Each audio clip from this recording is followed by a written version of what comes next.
destroyed my family. Yeah, and to be fair, I suppose, in the case of Cardinal Brady, he would say 35 years ago was very different. Ireland, not that much was known publicly about child abuse, that he spoke to the two children, he took their story, he believed their story, and then he put restrictions on what Brendan Smith could do, he would say, and he would say he did no wrong and he should not resign. What would you say to that? Well, I absolutely disagree with his stance. He has to resign. This is a cardinal, your chief prelate of the entire country, all of Ireland, who has held on to this information about crimes committed by Brendan Smith for 35 years. And the two individuals involved, one female, one male, they were little children, like I was, a little girl. I was only about 43 inches tall when I was abused. These kids didn't even have the capacity to enter a contract of secrecy. And Cardinal Brady has to realize that what he has done was the obstruction of justice. He sat on this knowledge through the prosecution of Smith in Northern Ireland in 1994, through the prosecution of Smith in the Republic of Ireland in the mid-1990s, and he did nothing. What he was doing was protecting the institution of the church. Nothing. What he was doing was protecting the institution of the church and privilege in place. Well, there was no clergy penitent privilege. These were children and their families that reported to a canonical tribunal. There's no privilege. The only privilege is that invoked by the church to hide crimes. He must resign.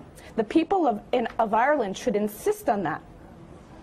Okay, Patsy McGarry, you were with me, you were one of the journalists with me there tonight as well, talking to Archbishop Jim Martin. Decode for me what you think he said, in relation, I suppose, to Cardinal Brady and when I asked him should he resign. Well, Miriam, he doesn't call for people to resign. That is, he's been quite consistent when he says that. But when he calls for people to account for themselves, then you can see a little edge of steel there. He did that where the bishops named in the Ryan report were concerned. He did on this very programme, in fact, and was very forceful about the matter. Didn't want to share a room or a table or a meeting with people who would be allow or perpetuate or cover up for this type of activity. He's done something similar this evening, a little milder for obvious reasons, I would think.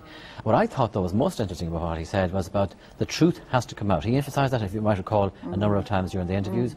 He talked about how the remit of the Murphy Commission may have to be extended, which is the first time any senior prelate has said that, even though he said the cost of the money involved could be better spent on child protection. But he says the past will have to be unearthed, people will have to be convinced that the truth is all out there before there can be healing. And in that view, I think many, many people who are dealing with this issue for a number of years can only agree with him. Do you think that's a very significant point? Absolutely. I was at the press conference in Rome where I asked Cardinal Brady, as was Patsy at the same conference, I said, did you tell the Pope during your 5 minutes, did all the bishops tell him that they had clean hands to deal in their diocese and for themselves? And Cardinal Brady said that they didn't say that. And I said, well, we could be sitting in a month's time, in 2 months' time, talking about the latest revelation. I didn't know at the time that it was going to be about him.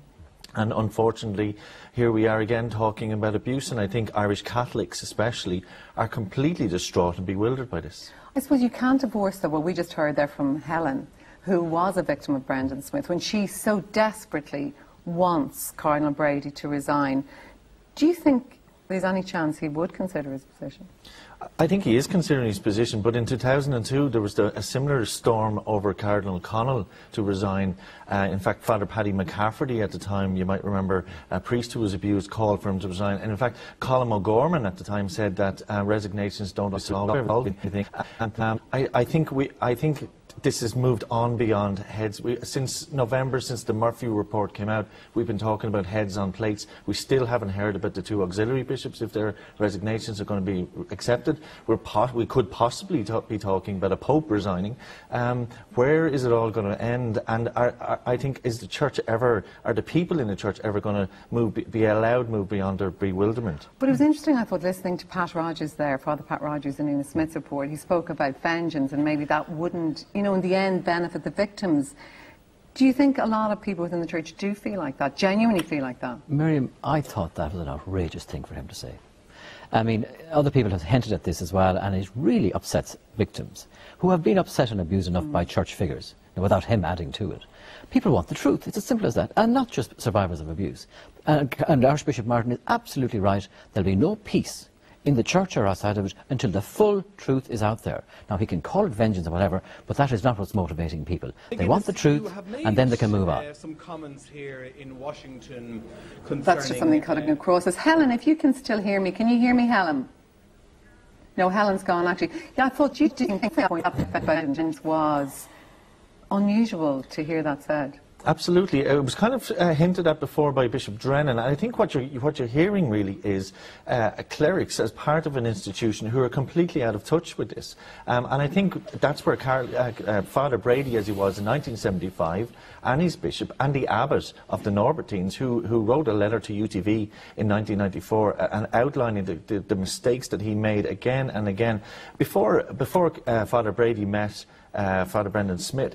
Father Brendan Smith, the year before, was in a psychiatric hospital in Dublin. The year after, he was in a psychiatric hospital in Belfast. Do you think Cardinal Brady should resign as the head of the Irish Catholic? I think he needs to do what he asked Bishop Murray to do, and that is look into his own conscience and decide. What he asked Bishop Murray to do was do the right thing, and I think he must. And I feel, in saying that, I say it with great sadness, because Sean Brady is a very fine man. The church has been very lucky to have him there, to have somebody of his modesty and his natural humility and his natural warmth at a time of great crisis in the church. In a sense, he has deflected a lot of the hostility that would be directed at the church otherwise under a more aggressive leader, if you like. But it is a tragedy that he should feel that he had to keep this conceit for 35 years, and in the process has completely undermined his credibility on the issue. But Miriam, who will replace him? Will it be somebody else, educated in the same way as all the bishops were, who were steeped in this kind of culture that Bishop Moriarty complained about, that people didn't stand up to? So will we just get more of the same? That's the big question. And that's the root of the issue. The culture that can twist good men to allow a paedophile rampant on children for 18 years and do nothing about it. That allowed a man like Sean Brady in conscience to say, I've abided by the protocols, I've done my bit, I've referred it to my superior, he's contacted Brendan Smith's superior, we can walk away from it. Okay, and I think we've got Helen back in New York. Helen, just to say, you probably missed a little bit of it there, but I mean, we had a priest on earlier, a respected theologian, and he was saying that vengeance, in fact, perhaps mightn't be good at the end of the day for people like you who are victims, calling for heads, that kind of thing. Helen, are you there? I'm not sorry. I'm sorry. I don't know. I don't think I heard you. No problem, Helen. I'll repeat my question. Basically, we had a priest here saying that perhaps it's not the best thing in the world, Helen, that if you are a victim, you've been through that appalling abuse, that maybe vengeance, as some within the church see it, isn't going to do you any good, Helen. Vengeance. This is not about vengeance. This is about seeking truth, justice, and exposing crimes. I mean, there were a lot of victims of Smith that attempted suicide or committed suicide. And an individual like a priest is going to say that this is about vengeance. It's about secrecy. It's about harboring pedophiles. And victims and bystanders alike should be standing up to these people and seeking the truth and the justice and demanding that the files be open, the files of Brendan Smith and other clerics. This isn't about vengeance. It's about trying to reform a morally bankrupted church. Are you still religious, Helen? I'm sorry? Do you remain religious today? Are you religious? Oh, yeah. I am very spiritual, but I am not religious. I distinguish between the two.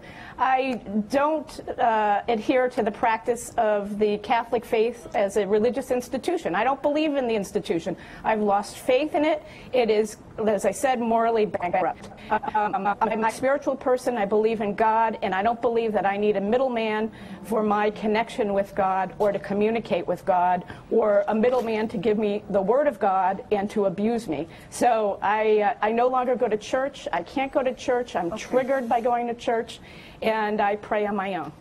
Okay, listen, Helen, thank you very much for joining us tonight, and the best of luck with your future life. Patsy McGarry, thank you for coming in. Gary O'Sullivan, thank you for coming in too.